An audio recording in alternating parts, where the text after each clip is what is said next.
Has there ever been a moment where you look around your civilian job and think to yourself, I just don't belong here at all?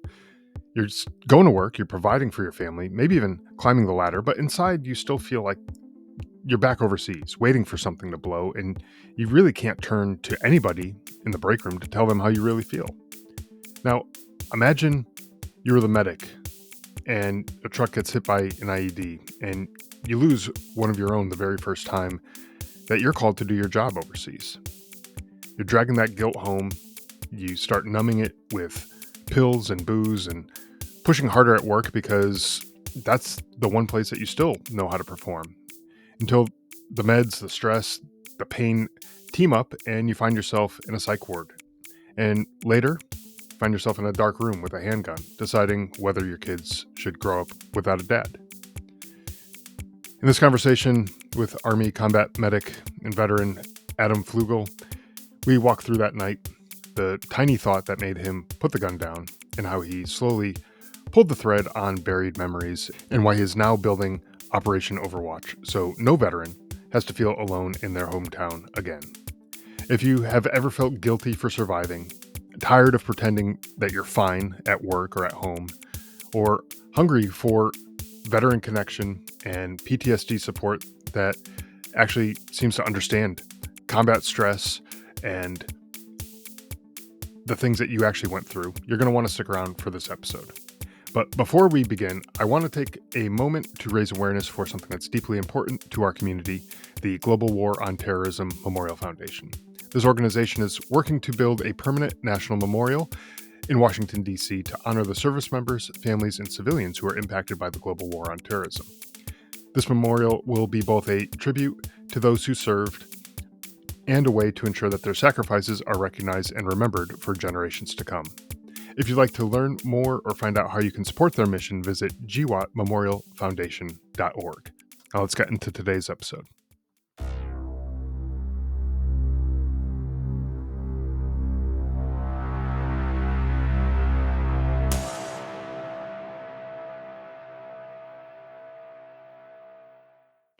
Hey, Adam, welcome to the show. I'm really glad to have you here. Looking forward to this conversation. Thanks for having me. I really do appreciate it. Yeah. Yeah, you bet. For the listeners who maybe aren't familiar with you and your background and everything, could you give us a little background about who you are, kind of military background, all that kind of stuff, and kind of what led you to where you are today? Yeah. So basically, the end of 2001, it was after 9/11.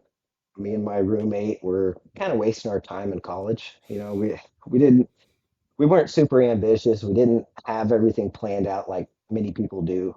And he just kind of came up with one day. He's like, we need to do something with our lives. And so we started talking about that, and we ended up going and talking to a recruiter.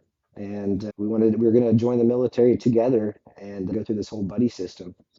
And it turns out, because of all the fun I had in college, I had I had one too many misdemeanors on my record, and I couldn't even get in to the army. And I Okay. was like, wow, that's rough. So as it happened, my buddy, my best friend, ended up going. I stayed back. Funny enough, my mom called me and she's like, Adam, hey, they changed the laws. You can get in now. And so this was, I was like, thanks, mom. But so I didn't leave for basic until April of 2002. And before I left, I didn't know what I wanted to do. And so I scored really good on my ASVAB, and he kind of asked me like, "Hey, what do you want to do?"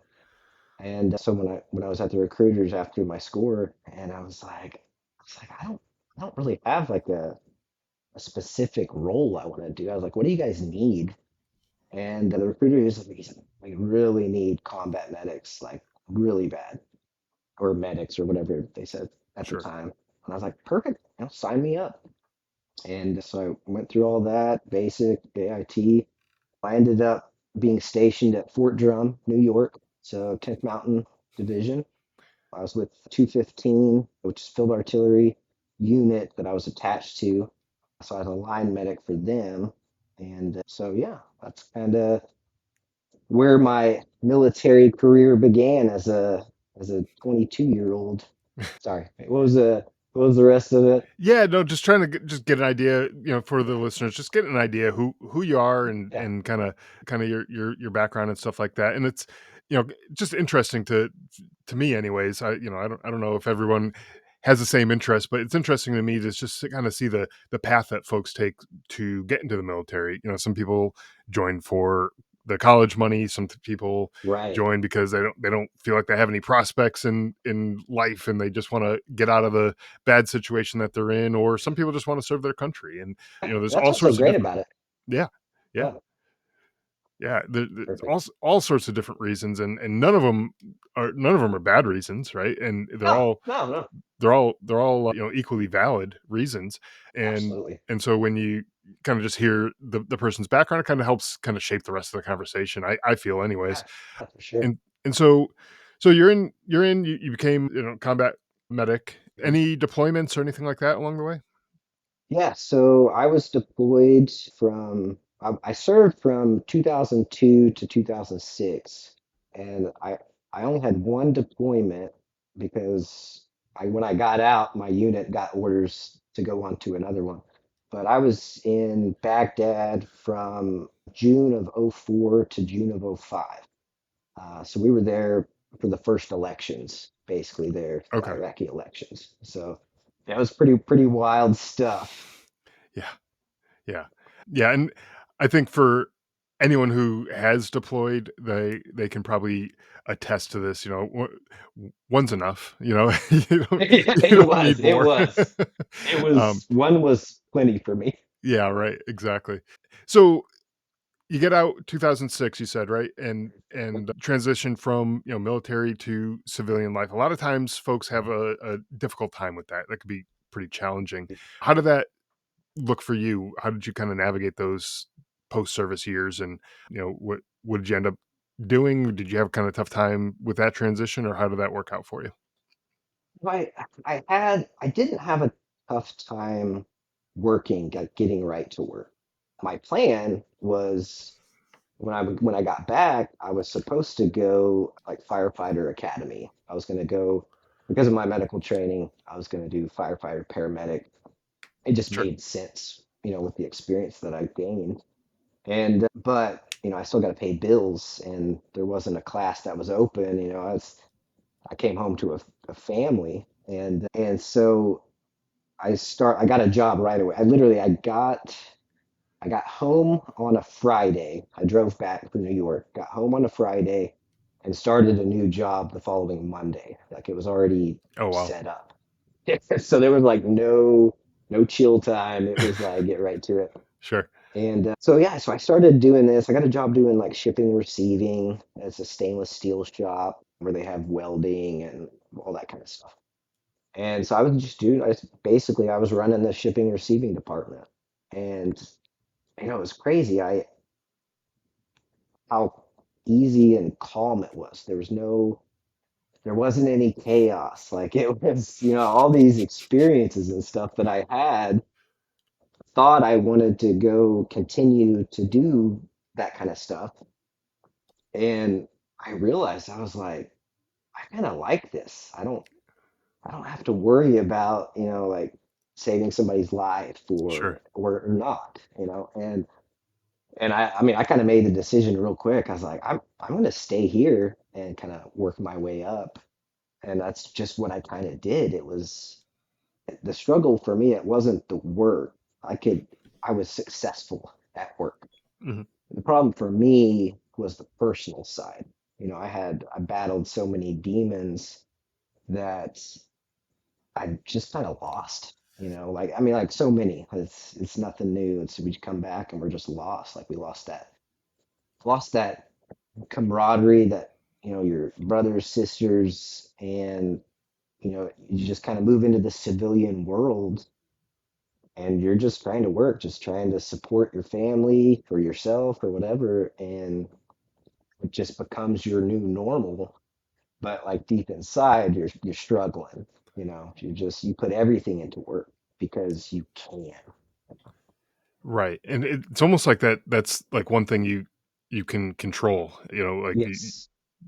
how much time and effort you put into a Yes. job, or maybe it's school for some people or whatever, you can just kind of bury yourself in that and kind of black out the rest of the world, Hmm. all other responsibilities or relationships or Yep. things like that. Just, the hell with them, And and just kind of focus on that because you can control how much time and effort you put into exactly. that stuff, right? Yep. Yeah. Absolutely. Yeah. So That's exactly what it is. going through that kind of difficulty again, it's Mhm. something that I've heard from a lot of people is they miss that camaraderie, they miss the folks that they served with, and they just miss that kind of sense of belonging and Mhm. that f- feeling that they get when they're with those people. And when you get out, you almost feel like you can't relate necessarily with the people that you're working with in a civilian job, unless there's other veterans there who maybe you chat with, right? But oftentimes there's not, or maybe there's only like one or two or something like that, and it's not like a big group of you guys that can get together, depending on the company, right? But it's hard sometimes when you have j- just yourself, and I Mhm. mean, not everyone gets it. No, not everyone gets the other Right. the veterans and kind of like your just the way you are, or. Yeah. I didn't realize it at the time. I didn't realize that that's what was missing was that connection. And it took me a while. Like, I mean, I went to the VA. I did got into therapy, and I was working like towards healing and doing, being a dad and a husband and family stuff. And but I felt broken Hmm. because I didn't feel like everybody else. I can't. People like you say, not being around other veterans, but trying to kind of be in the world with everybody else. And they people find out you're a veteran, and start asking questions, of course. Yeah. And you, for me personally, it was like I didn't want to, because I've made the mistake of oversharing some experiences. Sure. And you just get this look back like, okay, wow, yeah. And so it kind of makes you shut down a little bit. Whereas when you're with other veterans, I mean, like I recently this year I got to do my reunion with my old military unit. Me and my wife went up to New York, and there was a big turnout. There was like 80 of us there from Oh the wow. old unit. I haven't seen these guys in 20 years, and you just pick right up where you left off. I love it. I love Yeah. it. Yeah. I actually had Love it. something similar this year as well. It wasn't a classical reunion kind of Yeah. situation. It was unfortunately one of the guys that I served with had passed away, so there was like a service thing like that, kind of a remembrance kind of thing, and so there was a bunch of us who got together. It wasn't quite as big as what you were describing, but we got together, and of the guys who were there, we kind of just picked up where we left off, and it's kind of cool like that. It doesn't matter how long it's been. It's for us, it's been 15-ish years or so Yeah. since we Yeah. deployed, and it was just like old times. I mean, yeah, sure, we were a lot of us started families, got married, had kids, Yeah. and things like that that we didn't have before. So we kind of got to catch up on those types of things. But it was cool, to be able to get together and see each other. It's so And easy. it is, and it makes it Yeah. feel so easy. But Yeah. when you think like you go into a civilian workforce, I know this was me after coming back from Afghanistan, going into my civilian job. I felt like I just didn't belong there. Like and some of the questions that people might ask you, you almost feel like you have to put on a different persona, like almost like you're just being fake as you're You going in there, do. like you're Exactly. Oh, acting. You know, that is the perfect analogy. Is it you are. You're acting, you're being fake. right? Honestly, it's almost like it's more for them than it is for you, Yeah, oh yeah, because yeah, you know what I mean? Because it makes it easier, because if they can see how you really feel, then you'll get asked even more questions, and it goes on and on and right. on. And it's like, I'm just trying to get my job done here. Like, And, and if you say what's really on your mind, you're going to get some looks. absolutely. So going through all of this in your own life, How did you kind of cope with this and deal with this? Did you reach out for help? Did you kind of get involved with other veteran organizations, or how did you decide to kind of cope with that? So, for me, it it took a while to cope with it successfully, I should say. I drank a lot. This was back when I'm getting hydrocodone pills mailed to my house in bottles for my back and my knees and all this stuff. And it was easier to use that than to really face the things that were going on deep inside. My, you may already be planning on asking about experiences, but like for me, this is a perfect time to explain Sure. Yeah. why I struggled so much. And you're all of us. I mean, we're kids. We're kids going over into these hostile environments and doing unspeakable things, or not doing unspeakable things, but dealing with unspeakable things. And like for me, I've never been like, I don't know what you would call like a big gung ho type guy. Like I'm always pretty quiet, reserved, and nervous. And so for me, being a medic, we did, I think we did. So I was attached to a platoon, 22 guys, whatever, typically 4 trucks, and we would just do combat patrols. And my very first experience as a medic was really bad.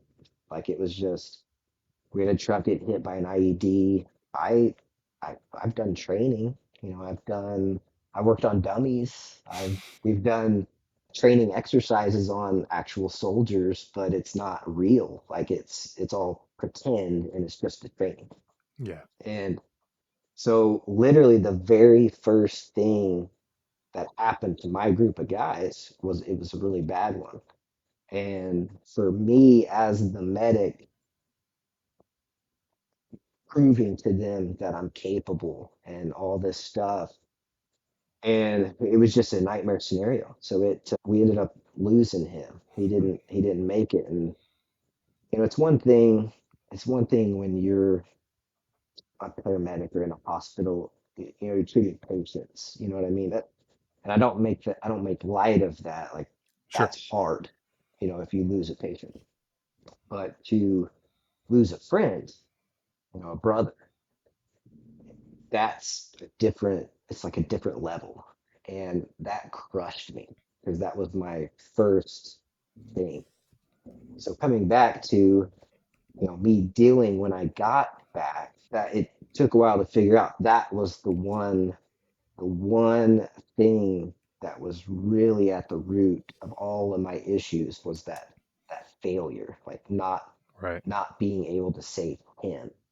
And that is what led to all of the issues with drinking and just isolating, and that's what made it harder to really feel through all this stuff because it took me a while to actually admit and say it out loud, like how I felt about that experience, if that makes Yeah. sense.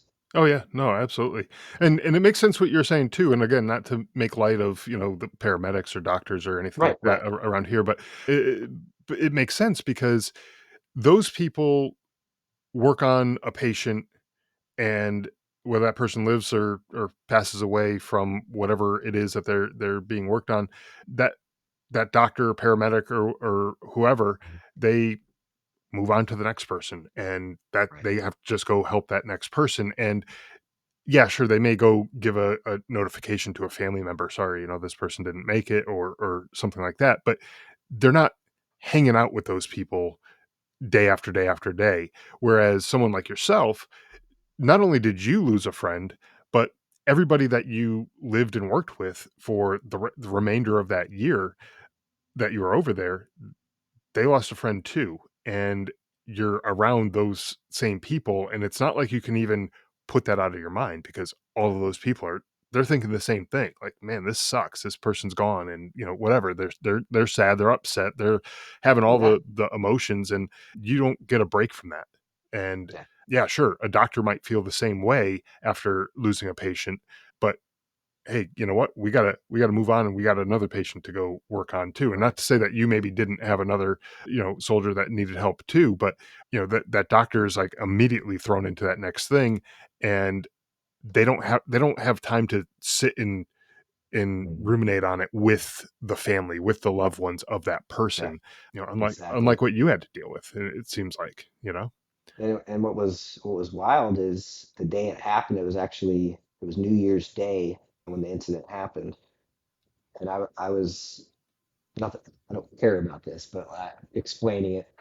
I was supposed to be promoted to sergeant that day, and I didn't know that that was my effective date, which didn't matter except for when I get promoted to an NCO, I have to leave the group that I'm with, the platoon that I was with, and go to HQ and basically be the medic for the commander's convoy. So the battalion commander, sergeant major, and that. And so they didn't tell me that right away because they actually gave us a couple days off to kind of get our heads right sure. and do a service and all that stuff. And then kind of eventually they're like, hey, you got promoted, you need to move to battalion now. Oh wow. Yeah. And I was like, this, like, I've been with these guys this whole time, and we just lost our guy. I was like, I can't leave. Like, I just can't. It doesn't make sense to me. Okay. Yeah. And so they gave me some time. I refused to move, is what I did. But they gave me some time so that, we can kind of get back in our groove and, you know, so the guys can see we're all right, everything's good, we're still doing our jobs. And then eventually I move and they brought a different medic over there. But yeah, that was pretty wild, just the timing of it. But I'm glad they let me stay a little bit longer, just for the guys. You know what I mean? It just didn't sit right.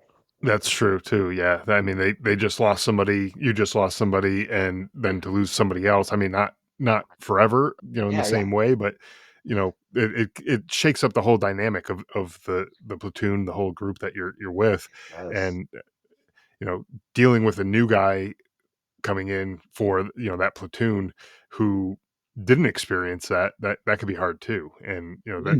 It'd be even harder for them. Yeah, Right, because yeah, I don't know you, I don't trust you yet, yeah, I yeah, didn't train with you, I don't even know who you are maybe, and, yeah. maybe they did, I don't know, but, that it could just be a difficult dynamic there too. There's no good answers there, I don't think, in that situation. It's crappy all around, and, It is. Yeah. it is what it is, so eventually you kinda worked your way through this, right? And, how did that look? How did you kinda have that moment? Was that moment like, a revelation, "Hey, I need to straighten up here," or, what did that look like for you? And you know, I'd had some success in healing. I didn't know what I was really still missing, and I didn't. I had worked through a lot of that stuff, but I'm trying to remember when it was. Anyways, I was kind of on the right path, and everything was doing well. Um, and I'd done so much therapy, writing about stuff and talking about stuff with my then wife. She helped me through a lot of this stuff. And then honestly, I had I stopped going to the VA for a little bit, and I started going into the private sector. Okay. Yeah, this was, I mean, PTSD. It's like there's no magic medicine. Like everybody's different, and even medication wise, I mean, it's kind of a band-aid. Like it can help. Yeah, So I I look ended at the up, medications for stuff like that as almost like and I don't mean this in a negative way, but almost like a crutch, kind of like if you broke your leg and you can't walk on that leg without the use of crutches to help you kind of move along. You're not putting weight on it, but you use the crutches to help you get along. You only need those temporarily until that leg heals, and then you're able to, right, go back and use the leg and do whatever you need to do. But it's kind of like the way I see it anyways is the medication helps get you over that hump so that maybe the therapy can start working, or maybe whatever Right. else it is that you're doing can start having some sort of effect. And then at some point, hopefully down the line, you don't need that medication anymore. But it, Right. it just kind of Right. helps take that edge off, maybe. It does. It Yeah. does. And it did help to an extent. It helped to an extent. And then but then I stopped doing the, therapy, and I just focused on what medicine can help me now. Like, Yeah. and it's what's weird is it felt like, at least back then, the symptoms from PTSD were so close to like ADD symptoms. Just, I mean, just, and so that's kind of what this guy did. He was like, we're going to treat the symptoms. But, he put me on Adderall, Mm, and I was on Adderall for a while, along with just depression and anxiety meds. And I was doing, so this was 2016, 2015, really. I was on medication. I thought I was good. I was also on a mood stabilizer. And I was at that point where I'm like, man, I'm doing so good. I don't feel like I need all this. And, you know, so we started looking at medicines we could take away. And the one that we took away was a mood stabilizer. And I didn't realize it at the time, but I guess I thought everything was okay because that was kind of doing its job.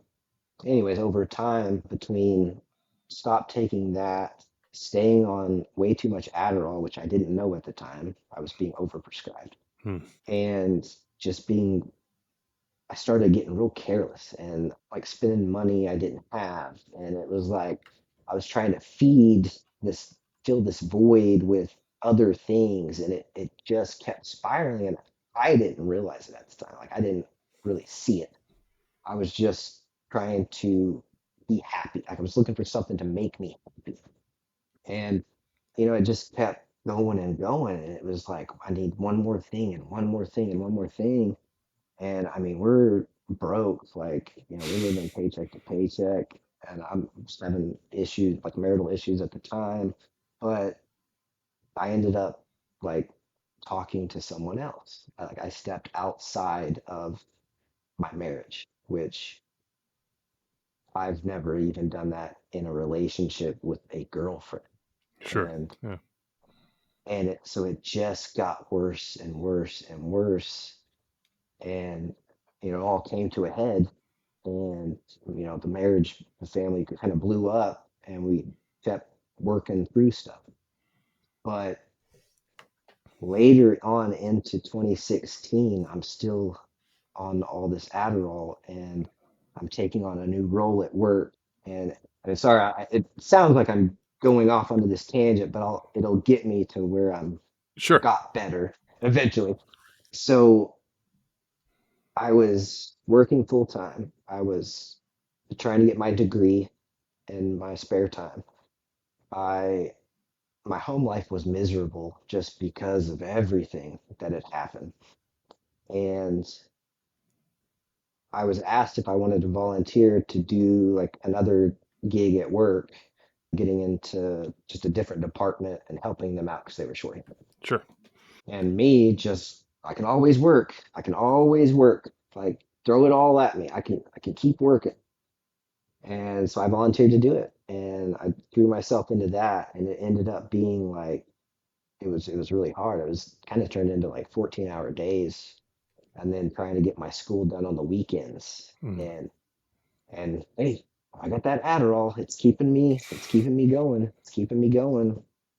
And eventually it I don't know what it was. I mean, it was a combination of all the stress. I wasn't taking care of myself. I wasn't eating enough, too much medication that I didn't know.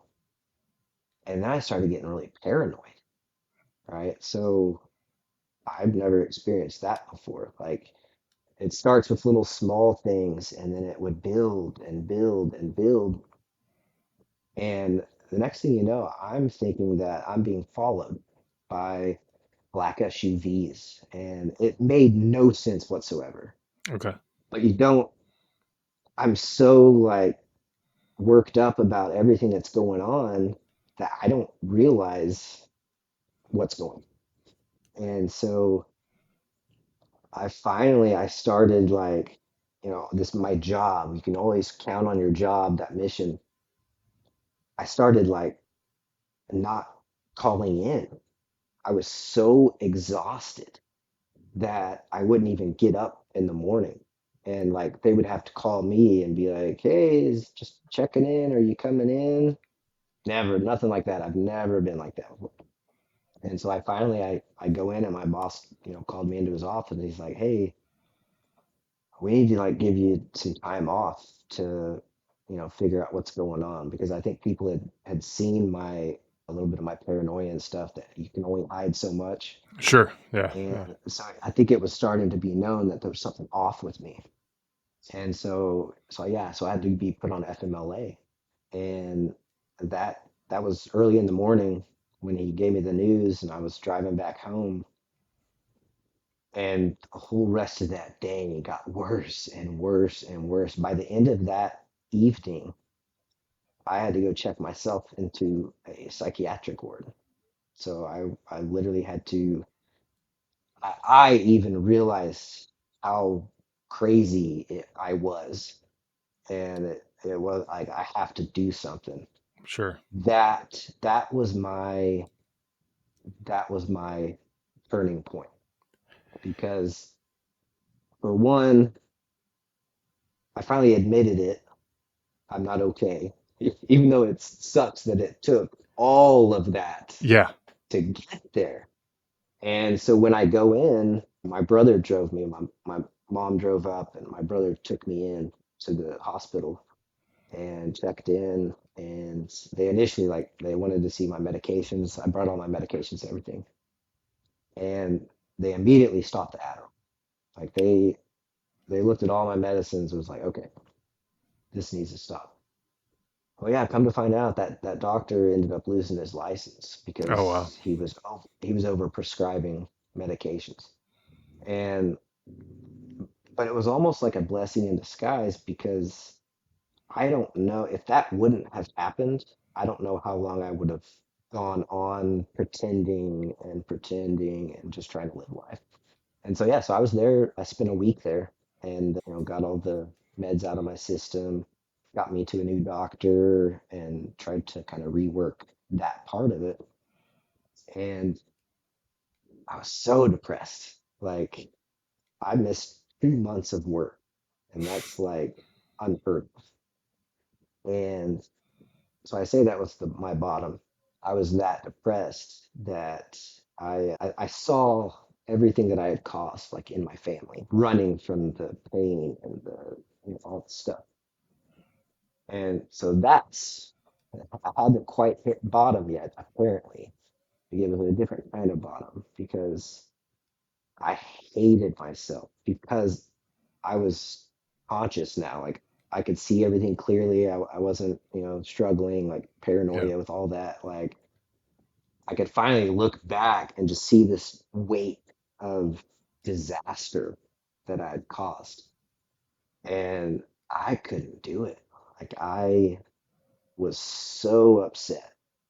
And that's when I decided that I couldn't be here anymore. And so, the early morning hours, everybody was asleep. I went and got my 9 mil out of the safe and I went and locked myself in another room and decided that I was done. And I went through the whole motion. It was happening.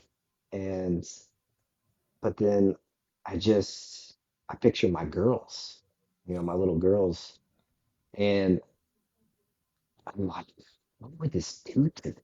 Like I'm not afraid, but what is this gonna do to their lives Right. if I do this to myself? And that was the decision.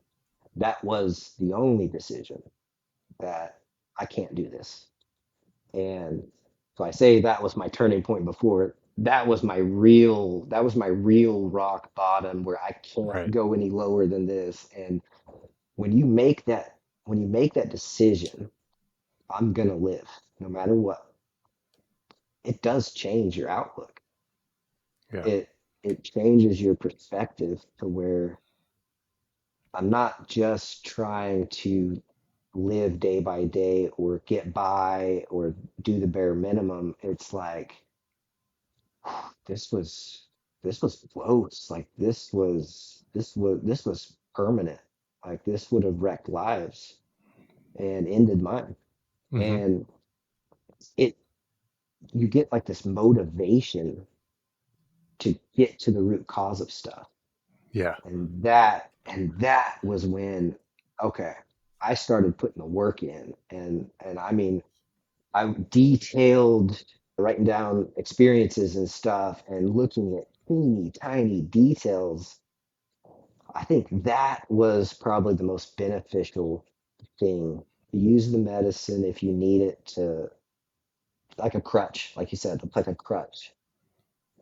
But it's like you have to work through that stuff that you don't want to face and you don't want to work through. And I feel like that makes all the difference. And what's crazy, the crazy thing is, I had all this stuff buried down so deep that when I started unlocking memories, when I would get one experience down on paper and work through it, I remembered something that was like horrible that I hadn't thought about since Iraq. Yeah. And I'm like, how can I not remember this? Like I went going face to face with this guy that I was alone and he probably would have killed me and I almost shot him. Like that's a big thing. How do I not remember that? Sure. And so it starts unlocking all these things and it's you just build from there and you just keep and you just don't give up. You just don't give up. Yeah, and so a couple things there that you said is, you don't want to give up, right? Because the pain that would cause those loved ones, like your kids and other folks that care about you, they would cause a lot of pain to them. And I know you think about like everybody that everybody that you care for, you would do. I'm speaking for you, but I'm just imagining through this conversation. I can kind of imagine that this is probably true. Correct me if I'm wrong though, but you would probably do anything in your power to not hurt those people or not have those people get hurt in any way, shape, Yes. or form. Yes. And I know that's a lot of people. It's especially in the Mhm. veteran world.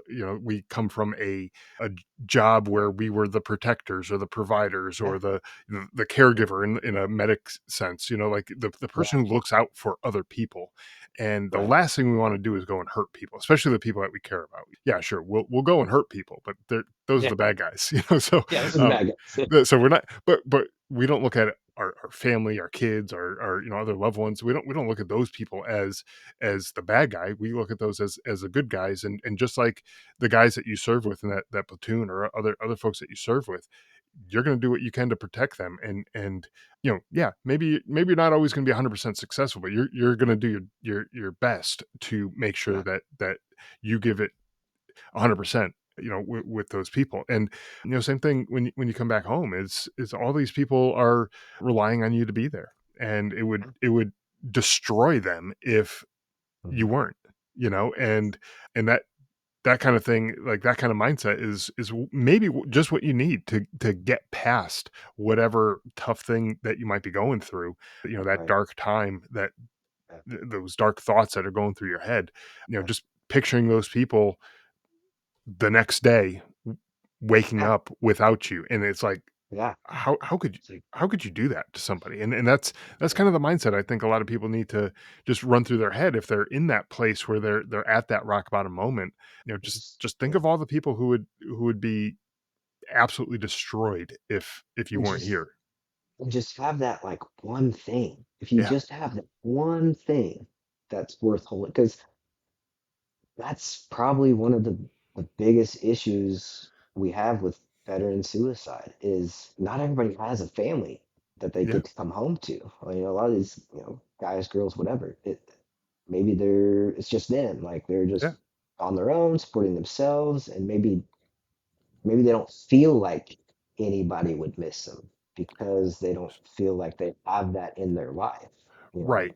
And so in And those kind of cases, and I agree, there are definitely people out there who, they don't have kids, they don't have a spouse, they don't have, any close family or any relatives that they are close with. But with those people, find that thing, whatever it is. yes, Maybe it's a yes, volunteer thing. Maybe it is your work. Maybe it's a something that you dog, do. Yeah, yeah, exactly. yeah, Anything.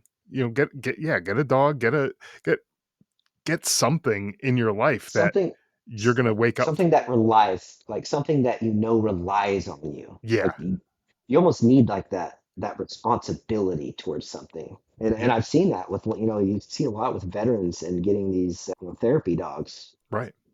Yeah. It And changes everything. It it's it changes is everything. it is a game changer. I've known some people who have, therapy dogs and they or service dogs or whatever they have, and it is a game changer for some of those people. And it's like I was ready to check out. I didn't and then they get that dog and then they're like, you know what, that dog's everything to me. And This dog understands me more than all these humans out there. You know what I Sure, mean? Yeah. right, exactly.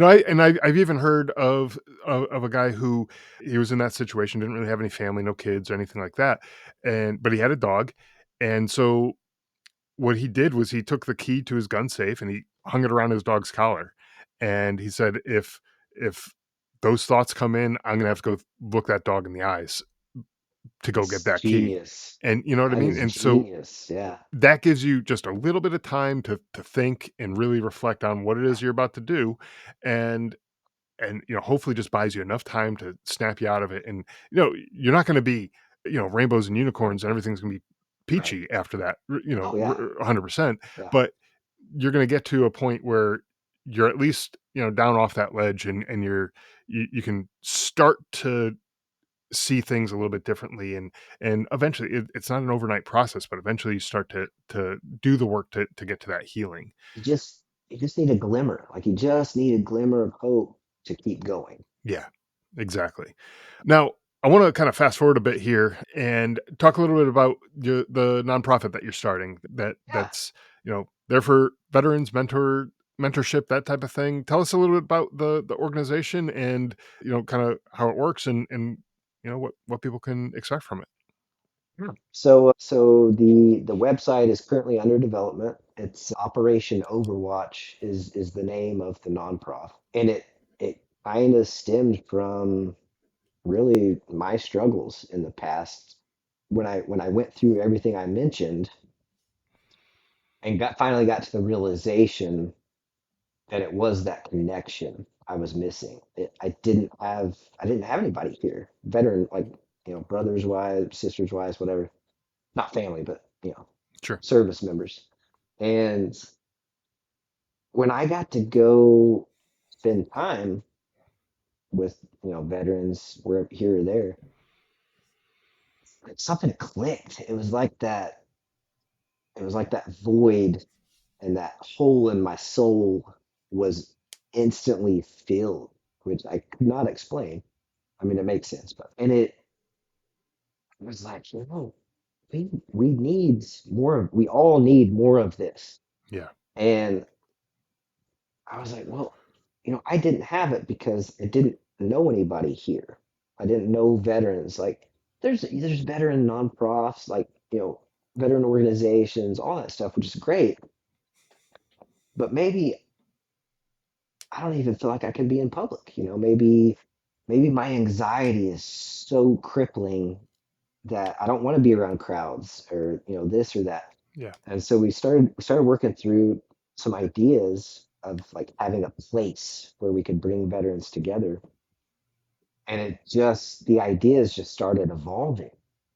And so I was like, what if we had a website where veterans only can go and register. You have to prove you're a veteran, kind of like using ID Me, but Yep. we're using something different. You prove your veteran status, and that is for the protection of the veterans. So you don't get trolls or anything like that. You go through the register, you fill out your information, you can put your branch of service, you can put like what you did, You can be as specific as you want to be in your details, and then you're done. Like that's that part of it. You finish the registration, you're done. So everybody gets to do this, and you can. We don't know how we're gonna do it, or if we're gonna use the word mentor. Because I've had some feedback with that. Like, don't use mentor. Don't use mentor. So that's under development as well. Whether it's a battle buddy or somebody there for you, fill all that out, and you're done. Like that's your the setup part. Now, imagine if you can, wherever you are in this country, whatever town, how small, whatever, you can put in your zip code or your town or whatever and hit enter and instantly have a list of every veteran in your area to connect with. But not just that, you can have a list of every single veteran nonprofit in your area to go to for resources, for adventure. It just depends on what you're looking for. Right. And it's just all in one place. And you'll be able to message veterans saying, hey, it depends on everybody likes different stuff, but like, hey, I want to go like have a cup of coffee. Like, hey, let's get a group together. You know what I mean? Hmm. Hmm. And then it's also going to be an application too. So it'll be an app you can get on your phone. It is a hub of everything veteran in your area. And it doesn't have to just be your area. You can extend the range, but it's going to be so simple and easy to find your people, to find your veterans to hang out with. Yeah. And that's like phase one is this website. And I can't promote it or anything because I don't have anything like to point people to yet. But it is under development. I don't have a link yet. But yeah, that's the goal is just connection and whoever wants to be available to veterans who might be struggling, they have that option. Yeah. There will be a way to discern if somebody is available in your area that you can go to for guidance or advice or like, hey, what worked for you? Kind of like the conversation we're having right Yeah. now. Yeah. And it's just simple. And that's why I love the name Overwatch. Like Operation Overwatch is I've seen too many Navy SEAL shows and stuff of, snipers and whatever. And there's always those guys that are up high, keeping an eye on their brothers and providing backup to them. And that's where that name came from I mean, that's what it is. Like nobody cares about veterans the way we care about each other. Right. It's just not and I don't mean it in a bad way towards just civilian people. It's just nobody gets it the way we get it and understand each other. Right. And yeah, that's what you bring to the table when you're dealing Mhm. with other veterans is they understand each other and Yes. care about each other in a way that is difficult for a civilian who's never served and never had any experience with the military. It's difficult for them to do in that same way. Not to say that they don't care and that they're not, anything like that, because there's plenty of people out there who care about military and there's great 100%. supporters out there. 100%. Not saying that at all. So, Yes. but it's different. It's just Mhm. different, and it's hard to put into words exactly how it's different. It just is. Still And haven't figured out how to explain it to somebody other than a veteran. Like right, right. I don't know how to explain it. No, it's a different feeling, and I yeah, I don't know either, but I just know it is, and so this is great. I mean, so there will be a kind of a nationwide network of people of veterans who Yep. you can kind of look up and kind of see, are there folks in my area that I can reach out to, like you said, get a couple people together for a cup of coffee or do something together just to get people out and do things together. And I think one of the challenges a lot of veterans have is like, I personally, I don't want to go join like a club of, I don't know, whatever the interest is. Yeah, I like to run. I don't want to go join a running club of other people yeah, who run because uh, most likely I'm not going to like half the people who are in the group. And just knowing my own personality, I'm kind of a pain in the ass when it comes like that. So, you know, I, but if there was a group of folks who I knew they were all veterans, I don't know, I might be more inclined to go out and check them out. And, you know, versus just a normal group of folks, oh yeah. there's a lot of things that people like to do or would be interested in doing in a group of people if that group of people didn't suck. you know? so Exactly. so this is And you get a bunch of veterans together and you just start giving each other shit instantly, like right. And it's not going to give and suck. take, It's going to and be it's a not going to suck. Yeah, it's going to be, I mean, you might bust on each other. You might, you know, yeah, yeah, shoot each other yeah. down and make fun of the Air Force if you're in the Army or anything But like it's that. well But received. Like it's not drama. It's just well received. It's it give is. and take. Yeah, Yeah, yeah, and they'll give it right back too, and yeah, they're used yeah. to it. So it's Yep. all good stuff, and so I think that type of thing is definitely necessary to get folks together and just remove some of that friction. To get someone out of the house, like you were saying, like you didn't even want to leave the house, you didn't even want to Yeah. get to work. Never mind, go and join a group of people for coffee or something like that. So Show up to um, people you don't know and like right. just that. Yeah. And so, just remove some of that friction and make it that much easier just to go out and hook up with these people. It's not like you got to be, you know, joining some other organization or something like that. Even a VFW or American Legion or something like that. Mhm. Not knocking those at all, but there's membership fees. You got to go, join a Yeah. local post or whatever, and Yeah. it's just there's a process involved. If you could just Yes. go online like what you're saying and just all right, Yeah. click the thing, verify myself, Yeah. and now I'm a part of this thing, and I can just go do any of this And, stuff. yeah, and just being able to see a list of you may not have even thought of Yeah, some like a veteran like these guys that do skydiving groups and stuff yeah, whatever hunting fly fishing like sure, something you may not even cross your mind and you're like oh I could do that with veterans like yeah, with my bros my girl like yeah, whatever yeah. And it may even be so something that you've never tried before, but in the back of your mind, you're like, I would have liked to try this, but I don't have anyone to show me how to do it. I don't know how to do it myself. I don't have any of the gear or anything like that. Maybe there's some folks out there who are willing to show you and just get you out there. And it could even be a mentorship type thing too for people who trying to break into a certain kind of industry or something, oh, and yeah you can yeah just pick someone's brain. It's like this person's been working in this industry for the last 10, 15, 20 years, whatever. And, hey, you're at where I want to be. How do I get there? yeah, And just yeah. kind of pick their brains It's and stuff. Right. and I didn't even think about that. Like it's just endless benefits, I feel like, that Yeah. I'm not even gonna think of that are gonna happen just organically, like what you just said. Yeah.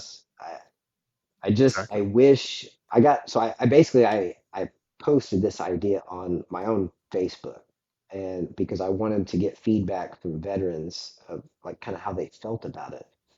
And the feedback was overwhelming. And Mm. I'm like, oh man, this is great because you don't really know until you kind of put it out there. But yeah, just the fact that I don't have the website yet. I'm going to start a Facebook group with the same name, Operation Overwatch, just to get like followers and where you can have a place to point so people can see the mission. Yep. But yeah, that's where we're at right now. And then we need like adrenaline junkie stuff, right? Like, have you noticed that? Like, with like the skydiving and Yep. my wife got me into scuba diving, and Okay. that's actually going to be a big part of our future too, That's awesome. Yeah. because you can now use the GI Bill to get scuba certified as Oh, a really? therapy.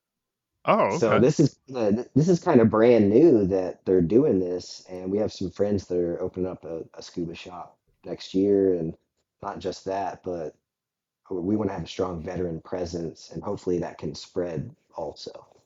So, Absolutely. yeah, Yeah, and that's really cool that you can do that, and I'm sure some yeah, folks out there might have been, interested in scuba diving, but again, mhm, like you said, maybe they didn't have a group of people who could show them how or get the lessons. They didn't yeah, know where to go for any of that kind of yeah. stuff, or maybe it was cost prohibitive or something. It's not, super crazy, but The areas to actually do it are kind of, we're most people are landlocked, so that's true. Yeah, it's that hard is to true. find, So, yeah, it's it's hard to find hard to clear get water. to an ocean from, Kansas or something, so but yeah, there's a lot of possibilities out there, and, honestly, I think this is definitely something that's needed, when the website's eventually up and running, we'll get that link out there, definitely send it my way, and I'll share it out on Yeah. social media and all that kind of stuff, so and we'll update the show notes with the link and all that, but, in the meantime, we'll have the Facebook group and all that in the show notes for the listeners who want to check it out. Maybe get involved at least with the Facebook group just to get notified of when stuff's going on or when you guys have some updates and any progress is being made with the website and all that kind of stuff. But definitely, I think it's something that's needed in the veteran area, and I think a lot of folks are going to benefit from this. So, Adam, I really first off appreciate you coming on and sharing your story, sharing all Appreciate the you. all your background and all the Mm, struggles that you went through to get to where you are today. But you know, more importantly, I think it's kind of inspiring to see someone who got to that point, got to that rock bottom moment. Unfortunately, that you got there, but who was someone who's able to turn it around and not just get stuck there and continue reliving that life, that experience, that just terrible thing that you have going on, mm. and making something positive of it. And I think it's inspiring, and hopefully it'll inspire some folks to break out of their shell and get out there, check out Operation Overwatch when you guys are up and running, and get out there. So, Adam, That's best of my luck to hope. you, That's my and hope. looking forward to seeing more about what you guys are doing in the future. All right. I appreciate you, Scott. Thanks for having me. You bet.